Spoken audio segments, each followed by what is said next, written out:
I am Slick Nick, your personal certified Enneagram coach. Welcome to my little mini series here as I am having some fun here and thinking if I were to generalize and give an Enneagram to each of the political parties in the United States, what would that be? Now, I am a centrist, therefore I am not affiliated with a political party, not a Democrat, not a Republican, and not even what this video is, Libertarian. I was for many years, but that's not how I identify at this point in my life. So I feel that having a certification for Enneagram and being politically neutral, I feel like I'm probably like the best person to be making this video, right? Thanks for watching it. And please, if I'm wrong, let me know. Just tell me in the comments what you think that the Libertarian Party would be as far as the Enneagram. I am an Enneagram 7 myself. I'm all about accepting being wrong because that means I'm going to be right next time. I'm all about that self-improvement. So here we go. I would tell you that Libertarians would, by default, obviously be an Enneagram 7. They're all about freedom, of course.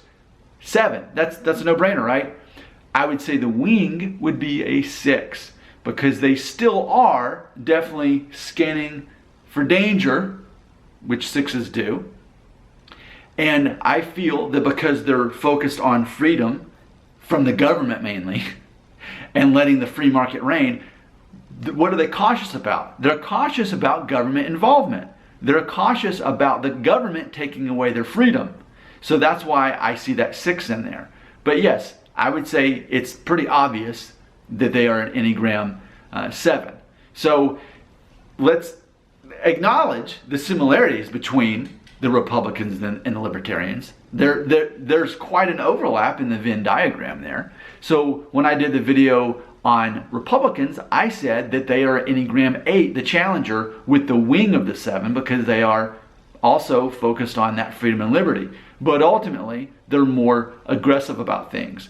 Whereas Libertarians are a bit more removed from the major political system. Because, let's face it, when will it ever be that a Libertarian president will be elected? It may be a while. Typically, we're looking at what, at best 4.5% of people vote Libertarian. The reality is, most people in the United States vote for either the Republican or the Democratic candidate.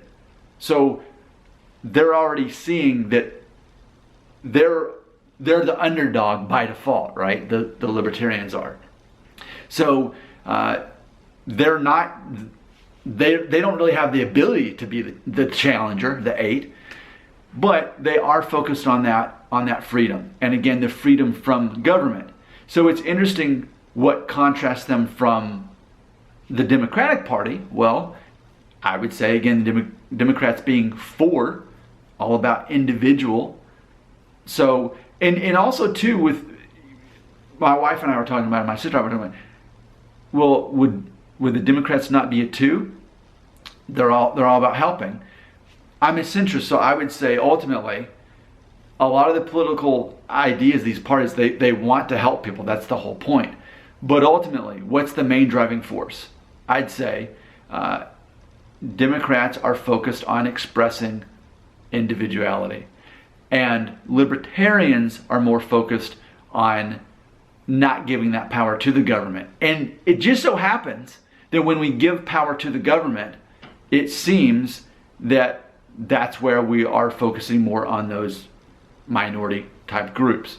So it is interesting the way it plays out to see that. But again, I could be wrong. Please let me know in the comments. But my assessment is I feel that Libertarians are the easiest to give an Enneagram for.